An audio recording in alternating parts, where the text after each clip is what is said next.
ফেরাউনের জন্য আল্লাহ জান্নাত বানাইছে, তাহলে চিরস্থায়ী জান্নাত দিবে এটা আল্লাহর ওয়াদা। কিন্তু চিরস্থায়ী জান্নাত পাওয়ার আগে এত বিশাল রাজত্ব পাবো এমনি ভাইলইব? এই জন্য আল্লাহ আমি জান্নাত সবাইরই দিব, কিন্তু জান্নাত পাওয়ার জন্য জানমাল কুরবানি দিতে হবে। তোমার জান্নাত আমি তোমাকে দিয়ে দিলাম, বিনিময়ে তোমার জানমাল আমাকে দিয়ে দাও। এই জন্য আল্লাহ আমাদেরকে ছোট্ট একটা পরীক্ষা দেওয়ার জন্য দুনিয়া নামক স্থানে পাঠাইছে। এটা মূলই গোটা পৃথিবীটা হলো একটা পরীক্ষার হল। এই হলের ভিতরে পাঠাইছে আমাদেরকে পরীক্ষা দেওয়ার জন্য। পরীক্ষা চলবে দুনিয়ায়, রেজাল্ট আউট হবে পরকালে। বলুন পরীক্ষা কোথায়, রেজাল্ট কোথায়? পরকালে। পরীক্ষা দুনিয়ায়, পরকালে রেজাল্ট। এখন এই পরীক্ষা কি লিখছিলাম, রেজাল্ট বাহির হওয়ার পরে বুঝবা তুমি কি আকামটা করছিলা। এই জন্য আল্লাহ দুনিয়াতে কাউকে বাধা দেয় না, স্বাধীনতা দিয়া দিচ্ছে। আর আমরা মনে করি যে আমরা তাহাজ্জুদ যে ব্যক্তি পড়ে এর তো কোনো সমস্যা নাই, আমি আহাম কোয়াম করি আমারও তো সমস্যা নাই, আমি আল্লাহর দেওয়া নিয়ামত খাইতেছি, হেও আল্লাহর দেওয়া নিয়ামত খাইতেছে, সেও মিষ্টি পানি খাইতেছে, আমিও মিষ্টি পানি খাইতেছি, সে যেভাবে নিয়ামত পাইতেছে আমিও সেইভাবে নিয়ামত পাইতেছি, অসুবিধা করি। কিন্তু এটা বুঝতেছি না যেটা আমরা তো পরীক্ষার হলে আছি, সবাইরই সুযোগ সুবিধা এক সমান। গান লেখার পরও যদি কাগজ কেউ ফিল আপ করে, তারে কাগজ চাওয়া মাত্র আরেকবার দেয়। সঠিক উত্তর লেখার পরে কাগজ ফিল আপ করলে তারও আবার কাগজ দেয়, সমান হলের ভিতরে। কিন্তু রেজাল্টের সময় বোঝা যাবে কে কতটুক করছে। আল্লাহ কয় আমি রেজাল্ট নিব পরকালে, পরীক্ষা নিব দুনিয়ায়। এই জন্য দুনিয়াত পাঠাইছে। সম্মানিত সুধী, এই পৃথিবী চিরস্থায়ী? বলুন চিরস্থায়ী? সবে মাত্র একটা পরীক্ষার হল। পরীক্ষা দিতে যতটুকু সময় লাগে ঠিক অতটুক সময়। নয়েজ দেয় কেড়ে, নয়েজ দেয় কেড়ে, শীষ দেয় কেড়ে, শীষ যাতে না দেয়। তাহলে এখানে প্রশ্ন হলো, রব্বে কারীম সময় দিয়া পাঠাইছে, সময়ের ভিতরে যা মনে চায় তা করো, কোনো অসুবিধা নাই। কিন্তু এটি চিরস্থায়ী না, হলের ভিতরে সবসময় থাকতে পারে। আমরা যে চিরস্থায়ী না সেটা আমরা বুঝি না। বলুন তো আমাদের চলা ফেরা উঠা বসা দেখা বোঝা যায় আমরা যাবো কোনো দিন? আমরা ওই পৃথিবীতে যাইতে রাজি না, কেউ যেতে রাজি না, এবং আমরা কেউ যাইতে রাজিও না, কিন্তু আমরা যাইতেছি। বলুন আমরা যাইতেছি। কিভাবে যাইতেছি?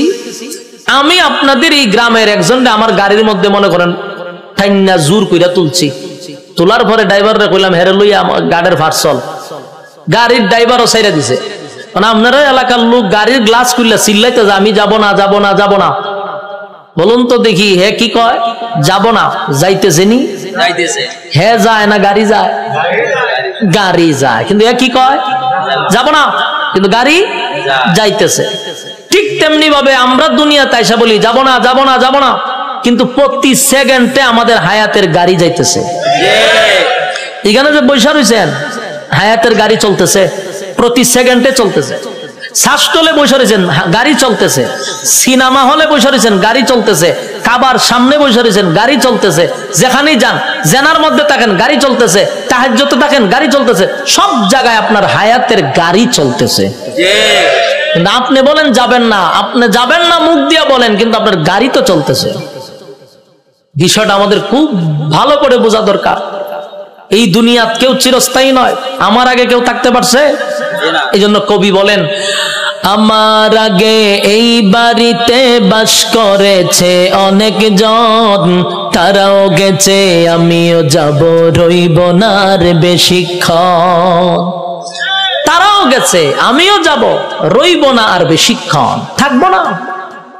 আর আল্লাহ বলেন, তোমরা কি মনে করছো আমি তোমরা অনর্থক বানাইছি? তোমরা কি মনে করো আমি অনর্থক বানাইছি? সাত আসমান, সাত জমিন, সূর্য, চন্দ্র, গ্রহ, নক্ষত্র, পাহাড়, পর্বত, সাগর, নদী, নালা, খাল, বিল, কীট পতঙ্গ, যা দেখো না সব বানাইছি হুকুম দিয়া, হুকুম দিয়া। বলছি হয়ে গেছে। আর তোরে বান্দা আমি হুকুম দিয়া বানাইছি না, আমি সময় লাগায়া বানাইছি। তুই কি মনে করছিস অনর্থক বানাইছি? আল্লাহ কোরআনে বলেন, আফাহাসিবতুম আন্নামা খালাকনাকুম আবাসান ওয়া আন্নাকুম ইলাইনা লা তুরজাউন। রব্বে কারীম বলেন, অনর্থক অকারণে নিষ্প্রয়োজনে আমি বানাই নাই। আল্লাহ কথা কিন্তু ক্লিয়ার করছে, অনর্থক বানাইছেন। এরপর আপনি যদি প্রশ্ন করেন তাহলে আল্লাহ কেন বানাইছেন, আল্লাহ জবাব দিতেছে, ওয়ামা খালাকুতুল জিন্না ওয়াল ইনসা ইল্লা লিয়াবুদুন। আল্লাহ বলেন, মানব দানব দুই জাতি বানাইছি ইবাদতের জন্য। বলুন কিসের জন্য? ইবাদতের জন্য বানাইছি। প্রথম আল্লাহ বলতেছে অনর্থক বানাই নাই, আবাস শব্দ দিয়া বলেন কখনো না অনর্থক বানাইছি না, ভাইব না তোমাদেরকে বেহুদা বানাইছি। আল্লাহ বলেন ইবাদতের জন্য বানাইছি। প্রশ্ন যদি করেন ইবাদত না করলে আপনি কি করবেন, আল্লাহ হয়তো কি করুম শুন, ওয়ালাকাদ যারানা লিজাহান্নামা কাসীরাম মিনাল জিন্নি ওয়াল ইনস। আল্লাহ বলেন মানব দানব দুই জাতিরে আমি, বহু মানুষ বহু জিনকে আমি আগুন দিয়া জ্বালাবো পোড়াবো। বলুন ছাইরা দিব না জ্বালাইবো আর পুরাইবো? কথা বুঝতেছেন নি? প্রথম কি বলছে, অনর্থক বানাইছি না, পরে কি কয় ইবাদতের জন্য বানাইছি। ইবাদত না করলে আগুন দিয়া জ্বালাবো পোড়াবো। ক্লিয়ার হয়ে গেছে? তার মানে আল্লাহ আমরা ছাইরা দিত না, ছাইরা দিব। আল্লাহ বলেন সমগ্র সৃষ্টি জগতের মধ্যে মানুষ তোর শ্রেষ্ঠত্ব দিছি, সমগ্র সৃষ্টি জগতের মধ্যে আমি তোর সম্মান আর মর্যাদা বেশি দিছি, সমগ্র সৃষ্টি জগতের মধ্যে তোর সৌন্দর্য বেশি দিছি, তোর মহব্বত বেশি করছি, নিয়ামত তোরে বেশি দিছি। এরপরও যদি নাফরমানি করস পরিণাম ভালো হবে। আফাহাসিবতুম আন্নামা খালাকনাকুম আবাসান ওয়া আন্নাকুম ইলাইনা লা তুরজাউন। রব্বে কারীম বলেন অনর্থক অকারণে আমি আল্লাহ তোরে বানাই নাই, নিষ্প্রয়োজনে বানাই নাই। বান্দারে আমি কেন বানাইলাম শুন, ওয়ামা খালাকাতুল জিন্না ওয়াল ইনসা ইল্লা লিয়াবুদুন। মানব দানব শুধুমাত্র কেবলমাত্র গোলামি করবি আমি আল্লাহ, গোলামি করবি আমি আল্লাহ। কুল কায়নাতের মধ্যে আমি সম্মান আর মর্যাদা তোরে বেশি দিছি। বান্দা আসমান বানাইতে আমি আল্লাহ মিস্ত্রি লাগাই নাই, জমিন বানাইতে মিস্ত্রি আমি লাগাই নাই, সূর্য চন্দ্র গ্রহ নক্ষত্র বানাইতে মিস্ত্রি লাগাই নাই। আল্লাহ শুধু বলছেন ইন্নামা আমরুহু ইযা আরাদা শাইআন আইয়াকুলা লাহু কুন ফায়াকুন। রব্বে কারীম বলেন আমি শুধু বলেছি কোন হয়ে গেছে, সব তো বানাইলাম আমি হুকুম দিয়া, কিন্তু মানুষ তোরে আমি বানাইছি আমি আল্লাহর কুদরতি হাত দিয়া, কুদরতি হাত দিয়া তোরে বানাইছি। তাহলে কত মহব্বত করে বানাইছে। এরপরে রব্বে কারীম বলেন কুদরতি হাত দিয়া বানাইয়া শেষ নয় গো। আল্লাহ বলেন গোটা সৃষ্টি জগতের মধ্যে আমি তোর থেকে সুন্দর কাউরে বানাই নাই। আসেনি এলাকার সুবহানাল্লাহ? তা আপনারা কোন সময় সুবহানাল্লাহটা কন? আমার কইবেন নি? আপনারা এলাকার ঠাডা বললে সুবহানাল্লাহ কন, তো কোন সময় কন আমার কইয়েন? আমি তো জানি না। সমগ্র সৃষ্টি জগতের মধ্যে সুন্দর কারে বানাইছে? আমরা অনেক সময় কই সুন্দর মানুষ দেখলে লোকটা ফেরেশতার মতো সুন্দর, কই না? কিন্তু আল্লাহ কয় ফেরেশতা সুন্দর আমি কোরআনের কোথাও বলি নাই। হয়নি আমরা ফরির মতো সুন্দর হয়নি? মাইয়া যদি সুন্দর হয়টা ফরির মতো, হ্যাঁ ফরিদে সুন্দর কোরআনে কইছি নি? তুই কেরে কস? কয় ফেরেশতার মতো সুন্দর, ফেরেশতা সুন্দর আল্লাহ কোরআনে কইছি নি? আমরা ফাঁকি দেখলে কই, ময়না পাখি কত সুন্দর, টিয়া পাখি কত সুন্দর, হরিণ দেখলে কত সুন্দর। হ্যাঁ, এগুলা যে সুন্দর কোরআনে আসেনি। কিন্তু আল্লাহ বলেন মানুষ যে সুন্দর করে বানাইছি, এই কথাটা আমি এমনে এমনে বলি নাই। আল্লাহ বলেন মানুষ বানাইছি সুন্দর করে, এই কথাটা বলতে গিয়ে আমি চারটা কসম করছি। কয়টা কসম? রব্বে কারীম বলেন চারটা কসম করছি আমি আল্লাহ। মানুষ তোরে সুন্দর করে বানাইছি, এই কথাটা আমি কসম কেড়ে বলছি, একটা নয় গো, চারটা কসম করছি। প্রথম নাম্বার কসম হলো তিন ফলের কসম আমি আল্লাহ করলাম। ওয়াজাইতুন, আল্লাহ বলেন জাইতুন ফলের কসম আমি করলাম। ওয়া তুর সিনিনা, সিনাই পর্বতের কসম করলাম। ওয়া হাযাল বালাদিল আমিন, আমি আল্লাহ পবিত্র মক্কা নগরীর কসম করলাম। কসম হলো কয়টা? চারটা কসম আমি আল্লাহ করছি। বান্দারে তরে বানাইতে গিয়া চারটা কসম করছি। কেন করলাম? কসম করলে তুই কথার গুরুত্ব দিবি, তাই একটা দুইটা নয়, চারটা কসম কাটছি। তোরে সুন্দর করে বানাইছি, তোরে সুন্দর করে বানাইছি, তোরে সুন্দর করে বানাইছি, তোরে সুন্দর করে বানাইছি। চারবার কসম করছে। চারবার কসম করে আল্লাহ বলেন লাকাদ খালাকনাল ইনসানা ফি আহসানি তাকওয়িম। রব্বে কারীম বলেন, এই বান্দা, বালিশের সঙ্গে মাথা লাগাইয়া একটু চিন্তা করে দেখ। আমরা তো ঘুমায়া থাকি, দুনিয়া নিয়ে চিন্তা করি আর ঘুমাই না। মাঝে মধ্যে একটু বালিশের সঙ্গে মাথা লাগাইয়া একটু চিন্তা করবেন আল্লাহর নিয়ামতের উপরে। এই মালিক বলেন, বান্দা তুই একটু চিন্তা করে দেখ, আমি আল্লাহ তোর সম্মান আর মর্যাদা কত দিছি। বান্দারে তোর সম্মানের চেয়ে বেশি কারণ আমি আল্লাহ ফেরেশতার এত সম্মান দেই নাই। ফেরেশতা নূর দিয়া বানাইছি, ফেরেশতার জন্য জান্নাত বানাই নাই। মানুষ তোর জন্য জান্নাত বানাইছি, ফেরেশতার জন্য জান্নাত বানাই নাই। তোর সুন্দর করে বানাইছি কোরআনে বলছি, ফেরেশতারে বানাইয়া কোরআনে বলি নাই। এত সম্মান, এত মর্যাদা আর এত নিয়ামত আমি আল্লাহ তোরে দিলাম। দুইটা চক্ষু দিলাম, এত পাওয়ারফুল চক্ষু যে তাকানোর সাথে সাথে সাত আসমান একেবারে 500 বছরের রাস্তা আমরা দেখতে পারি। সুবহানাল্লাহ।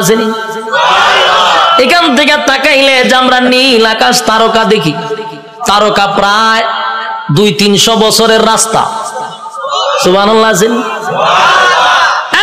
সূর্য এই পৃথিবীর থেকে 9,30,00,000 মাইল উপরে, চাওয়া মাত্রই আমরা দেখতে পাই, ঠিক নেই? চোখের পাওয়ারটা কি মনে করছেন? চোখের পাওয়ার এত বেশি, বিদ্যুতের চেয়েও মানুষের চোখের গতি বেশি। বিদ্যুতের গতি হলো প্রতি সেকেন্ডে 1,86,000 মাইল বেগে যায়, আর আমাদের চক্ষু এর থেকে হাজার হাজার কোটি গুণ মাইল উপরে যায়। আল্লাহ এত পাওয়ারফুল দুইটা চক্ষু আমাদেরকে দান করছে। এরপরে আমাদেরকে মেধা শক্তি দিছে, ভালো বোঝার শক্তি দিছে, মন্দ বোঝার শক্তি দিছে। ফেরেশতা কিন্তু শুধু ভালো বুঝে রে, মন্দ বুঝে না। শয়তানরে আল্লাহ শুধু মন্দ বুঝার তৌফিক দিছে, খারাপটা খালি খারাপ বুঝে, ভালো বুঝে না। আর মানুষ ভালো মন্দ বুঝার তৌফিক দিছে, কথা হয় না? এতগুলো নিয়ামত আল্লাহ দিলেন, হাঁটার জন্য পা দিলেন, হাত দিলেন, চক্ষু দিলেন, মাথা দিলেন, এত সুন্দর করে কাঠামো দিয়া মানুষ বানাইলো। বান্দা কেন বানাইছি? গোলামি করবি আমি আল্লাহ। আর আল্লাহ বলেন তুই আমার গোলামি করবি। সূর্য তোর গোলামি করবে, চন্দ্র বান্দা তোর গোলামি করবে, জমিন বান্দা তোর গোলামি করবে, যা কিছু দেখস বান্দা তোর জন্য বানাইছি সব তোর গোলামি করবে। তুই শুধু আমি আল্লাহর গোলামি করবি। কিন্তু মানুষ এত বড় পোল্ট্রি বাজ, মানুষের যে পোল্ট্রি বাজ কেউ নাই। মানুষের থেকে অকৃতজ্ঞ আর কেউ নাই। মানুষ এত কৃতজ্ঞ, একটা প্রাণীর মধ্যে যে কৃতজ্ঞতা আছে মানুষের মধ্যে নাই। একটা কুকুর হলো সবচেয়ে নিকৃষ্ট প্রাণী, কিন্তু কুকুরটারে 2 দিন খাবার দেন, আপনি 2 দিন খাবার দেন, আপনার পিছু ছাড়বে না। 1 মাস পরেও যদি আপনি কুকুরটার কাছে আসেন, কুকুর আপনারে দেখলেই বুঝতে পারবে আপনি তারা খাওয়াইছেন। কিন্তু মানুষরে মানুষ খাওয়াইতে খাওয়াইতে পেট ভরায়া দেয়। মানুষরে এত কিছু করার পরও মানুষ সেটা মনে রাখে না, মানুষ কৃতজ্ঞতা প্রকাশ করে না। আল্লাহ বলেন, বান্দা শুন, একটা মাছ যেইভাবে পানির নিচে ডুবন্ত থাকে, আমি আল্লাহ কিন্তু মানুষগুলারে এইভাবে পানির নিচে ডুবায় আর যেইভাবে মাছ রাখি, তোদেরকে নিয়ামত দিয়া ডুবায় রাখছি। নিয়ামতের মধ্যে আমরা ডুবন্ত, মাছ যেইভাবে পানির নিচে ডুবন্ত, বান্দারে আমি তোরে নিয়ামত দিয়ে এইভাবে ডুবায় রাখছি। বান্দা শুন, এতগুলা নিয়ামত আমি আল্লাহ তোরে দিলাম, কোন নিয়ামতের অস্বীকার করবি? পারবে না। ফাবিআই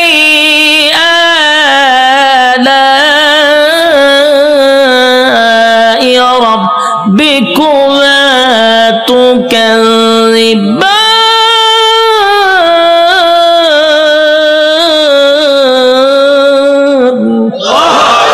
আল্লাহ বলেন, কোন কোন নিয়ামতের অস্বীকার করবি? আমি আল্লাহ তোরে কি দেই নাই বল? সব দেওয়ার পরে বদনা আমার খাইলি, আমি আল্লাহর নিয়ামত খাইলি, সব আমি আল্লাহ তোরে দিলাম। এরপর 24টা ঘন্টার ভিতরে বান্দা 1টা ঘন্টা আমি আল্লাহর ইবাদত করস না। যুবক ভাই, কথাগুলি কি দিলের কান লাগায় শুনতেছেন? দিলের কান লাগাইয়া কথাগুলি শুনেন। 24টা ঘন্টা আল্লাহ সময় দিছে। কত ঘন্টা? রাইতে দিনে 24 ঘন্টা।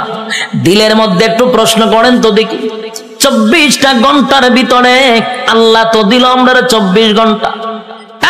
যুবক, নিজেরে নিজে প্রশ্ন করো, 24টা ঘন্টার ভিতরে আমার মালিক রে তুমি কয় ঘন্টা দিছ? একজনের কথা হয় না, 1 ঘন্টাও মালিক রে দেয় না। আল্লাহ কয়, তুই ভাবছ আমি তোরে ছাইরা দিব? আমার নাম রহমান, দয়া মায়া বেশি। আল্লাহর দয়া মায়া বেশি। আমরা খালি ওয়াজ শুনছি, আল্লাহর দয়া মায়া বেশি। রহমান নামের গুণ হলো আল্লাহর দয়া মায়া বেশি। আল্লাহ যত বড়, আল্লাহর মায়া দয়া তত বড়। শুধু ওয়াজটা শুনছি, কিন্তু এরপরের ওয়াজ শুনছেন। আল্লাহ বলেন, আমি যত বড়, আমার আযাব আর গজব কিন্তু বান্দা অত বড়। আমি সবাইরে ছাড় দেই, কিন্তু ছাইরা দেই না। ফেরাউনরে আমি ছাড় দিছি, ফেরাউনারে আমি ক্ষমতা দিছি। ক্ষমতা দেওয়ার পরে নিজেরে নিজে খোদা দাবি করছে। ফেরাউন খোদা দাবি করছে, আল্লাহ তারে এরপর ছাড় দিছে। কিন্তু যখন বেয়াদবি করছে পয়গম্বরের সঙ্গে, আল্লাহ কয় আর তোরে ছাড় দেওয়া যায় না। ফানিতে সুবাইয়া সুবাইয়া ফেরাউনারে মারছে, ছাইরা দিছিনি? নমরুদ নিজেরে খোদা দাবি করছে, আল্লাহ ছাড় দিছে। নমরুদ একবার তীর মারছে আকাশের দিকে, কেড়ে মারছ কাল্লা মাইরালাম। আল্লাহ কয় ফেরেশতা রে, তীরের মধ্যে একটু রক্ত লাগায়া দে। রক্ত লাগায়া দিছে। রক্ত যখন তীর যখন ফিরে আসছে, তীরের মধ্যে ছায়া কয় আল্লাহ মাইরা লাইছি। নাউজুবিল্লাহ। এর সাথী সঙ্গীরা ডিজে গানের আয়োজন কর, কে রে? নাচু। কে রে? আল্লাহ মাইরা লাইছি। নাউজুবিল্লাহ। আল্লাহ এর পরে ছাড় দিছে। কিন্তু যখন ইব্রাহিম খলিলুল্লাহর সঙ্গে বেয়াদবি করলো, আল্লাহ কয় এখন ধরা দরকার। হে আমার লগে যুদ্ধ করব, তীর মারে। আমি আল্লাহ তোর সঙ্গে যুদ্ধ করতে তীরের প্রয়োজন নাই রে। মশার মধ্যে একটা প্রতিবন্ধী মশা, বালা কোনো মশা নেই। কিতাব লেখছে বালা কোনো মশা না, একবারে প্রতিবন্ধী ভাও একটা নাই। আল্লাহ কয় কইরে আসত নি? ফাঁসি। তোর ভাও আসেনি? ফাল্লা আমার ভাও নাই। তো যা, নমরুদের না খাতে গিয়া ঢুক। ল্যাংরা মশা না খেতে গিয়া ঢুকছে। ঢুকিয়া একেবারে ডাইরেক্ট মগজও চলে গেছে। মগজ বইয়া আর পরে ইনসুলিন দেয়, সুই ঢুকায় আর সুই বাইর করে। যে সুই ঢুকাইছে মগজ একটা লাফে 3 হাত উঠছে নমরুদ্দা। পার্লামেন্টে বইয়া রয়েছিল, মশাই যখন খামড় দিছে পার্লামেন্টের নাচ শুরু করছে ডিজে গানের মতো, উরুম দুরুম নাচে। সে আরো বিভিন্ন মন্ত্রীরা বসা, দেশের বিভিন্ন জায়গার থেকে অনেক রাষ্ট্রপতিরা আইছে, আয়াজন দেহে দেশের বাদশাহ এইভাবে ডিজে করে পার্লামেন্টে বসে। এটা কি পাগল নেই? ও পাগল তো আসি না, হঠাৎ করে ও নাচে কা। ও নাচতে নাচতে মশাও তো কম খারাপ না, কারণ টেং টুং যেদিন না থাকে এরা মারাত্মক খারাপ থাকে। এই মশা কিন্তু মারাত্মক খারাপ, হেদের সুই ডুগা যে বাইর করে না। আর এইদিকে নমরুদ্দা ডিজে গানের মতো নাচতেছে, কোনোভাবেই ব্যথা কমে না। নাচে মানে ঘটনা কি, যা পায় তা দিয়ে মাথার তা পায়, কোনোভাবেই ব্যথা কমতেছে না। হঠাৎ আসেন জুতা একটা গাছ, এটা জুতাটা মারছে মাথার বাড়ি। সেই জুতাটা মাথার বাড়ি মারছে, জিব্রাইল আবার যোগাযোগ রাখতেছে মশার সাথে। মশারে ফোন দিয়ে কইছে তাড়াতাড়ি ছাইরা দে, ইনসুলিন টাইনা তুল। যখন হের সুই টান্দা তুলছে ব্যথা ছাড়ছে। এখন নমরুদে জুতার পাইছে, সব বনা কি একটা জিনিস বারে দিলাম, মাথার ব্যথা দিল সাইরা। জুতার মধ্যে কোনো ওষুধ আছে না? আসলে কি জুতার কোনো ওষুধ আছে? এটা আল্লাহ বেজ্জতি করার একটা সিস্টেম। জুতাটা বাড়িছে ব্যথা কমে গেছে, তার মানে জুতা আল্লাহ ব্যথা কমাইতেছে। এখন এই জুতা রেখে দিছে দাঁড়ে, রেখে টেনশনে পড়ে আছে, কি ব্যথা উঠলো, জুতাটা বাড়ি দিলে ছেড়ে দিল। আবার কথা বলতেছে বিভিন্ন দেশের মন্ত্রী এমপির সঙ্গে, আবার মশায় সুই একটা ঢুকাই দিছে, টাস করে জুতাটা বাড়ি মারছে, ছেড়ে দিছে। আল্লাহ মশারে হলো করে, এটা তোর ডিউটি, কাজ চালায়া যা। কতক্ষণ পরে পরে ঢুকাইবি, জুতাটা বাড়ি দিলে ছেড়ে দিবি।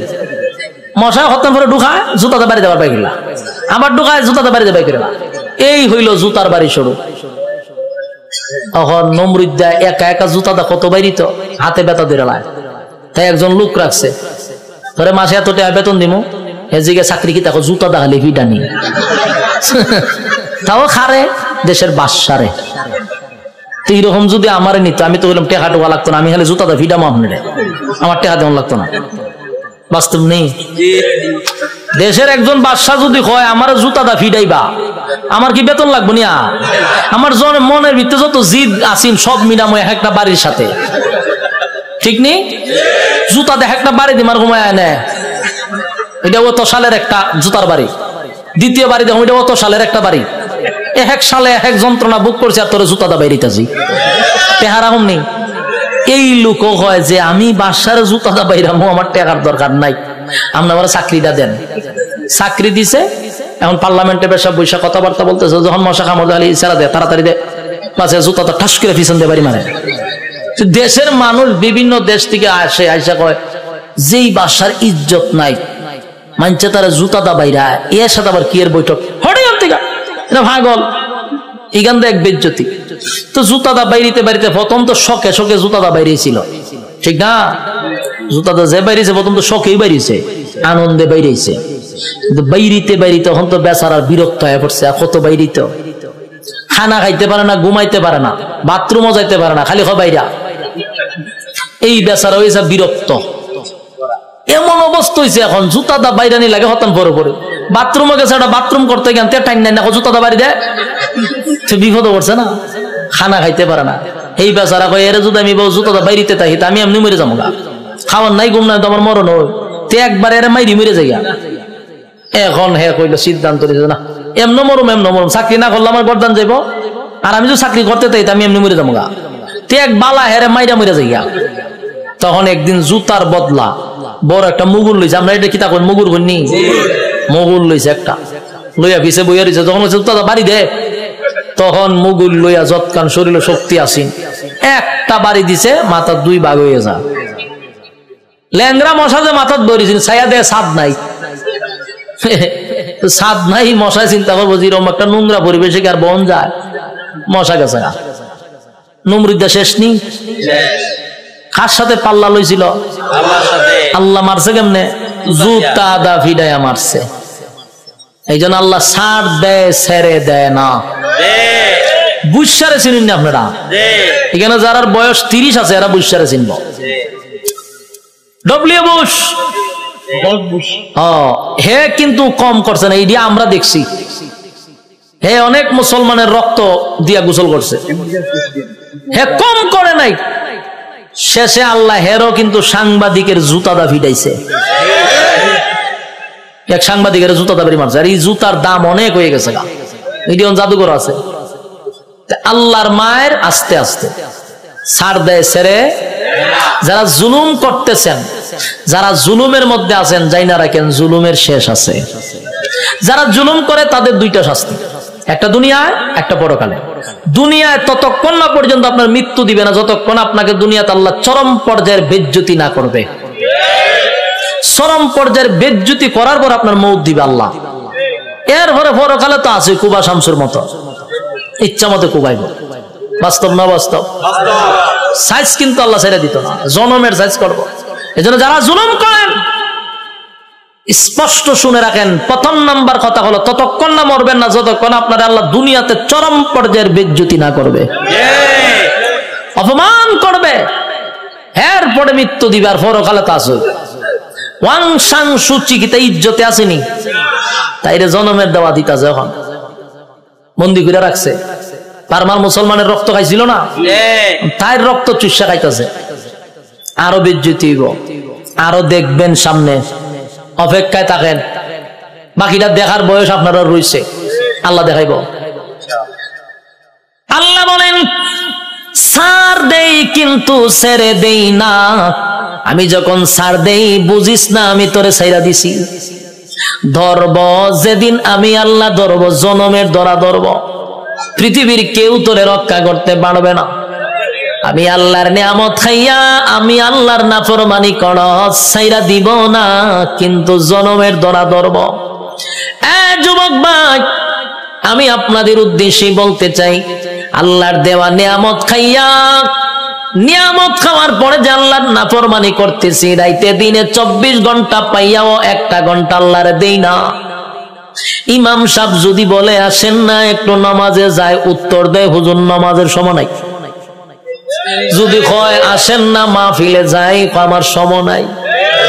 বেচারা খুব ব্যস্ত, সময় নাই, সময় নাই, সময় নাই, যে কোনো বিষয় লোক আমার সময় নাই। প্রশ্ন হলো তোমার সময় নাই, সময় নাই, কিন্তু যেই লোকটা বলছে নামাজের জন্য সময় নাই, ওয়াজ মাহফিলের জন্য সময় নাই, এই লোকটারই দেখবেন ব্যবসার জন্য সময় আছে, চাকরির জন্য সময় আছে, বন্ধুদের আড্ডায় সময় আছে, বিশ্বকাপ খেলা 90 মিনিট দাঁড়ায়া দেখার সময় আছে, বিভিন্ন জায়গায় আড্ডায়, কফি আড্ডায় সময় আছে, সব জায়গায় বেচারার সময় আছে। সময় নাই শুধু আল্লাহর বেলা। আল্লাহ বলেন সময় তো আমি দিছিলাম, সময় কাটা দিছে আল্লাহ। বলেন সময়ের মালিক আমি তোরে সময় দিলাম রে, আমার দেওয়ার সময় পাইয়া আমারে দিলি না, মন গড়া সময় নষ্ট করলি। বান্দা আমি পাই পাই পাই পাই করে তোর কাছ থেকে হিসাব নিব, বান্দা হিসাব না দিয়া সামনে আগাইতে পারবি না। আপনারা কিতা মনে হয় আল্লাহ আমরা সেইটা দিব হিসাব না নিয়া? হিসাব নিব।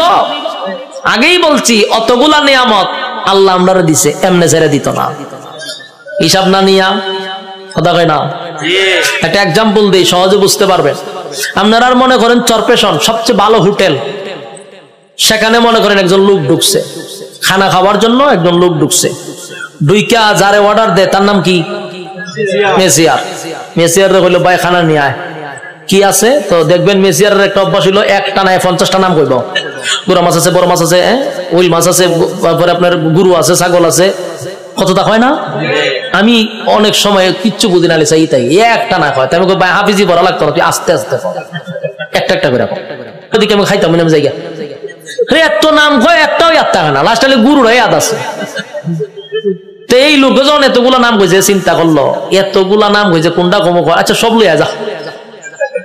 মেসিয়ারে আনতেছে, টেবিল সাজাইছে, খাইতেছে। খানা দেখে মেসিয়ারে দে লক্ষণ বালা না, যে যিনি টেকা নে উনারে কি কয়? ম্যানেজার। কেশিয়ার তো ম্যানেজার। ম্যানেজারের কাছে গেছে মেসিয়ারে, গিয়ে কয় স্যার ওই যে লোকটা খাইতেছে দেখছেন নি? দেখছি তো। কারণ আমার একটা অনুমতি দেন। কি অনুমতি? কয়ের ইচ্ছা মতো কত ফিটাইতাম। ম্যানেজারে জিগা কাস্টমারে খানা খাইতেছে, তুই ফিটাইতে কা? কয়ের লক্ষণ বালা না। যেই পরিমাণ খাইতেছে হিসাব দিতে পারতো না, তাই একটু ফিডামো। ম্যানেজারে কয় কাস্টমারের কাজ কি? খাওয়ান। তোর কাজ কিটা? দেওন। আমার কাজ কিটা? হিসাব ল। তেহের খাওয়ানে খাইব, তোর দেওন তুই দে, তুই মারতে কা।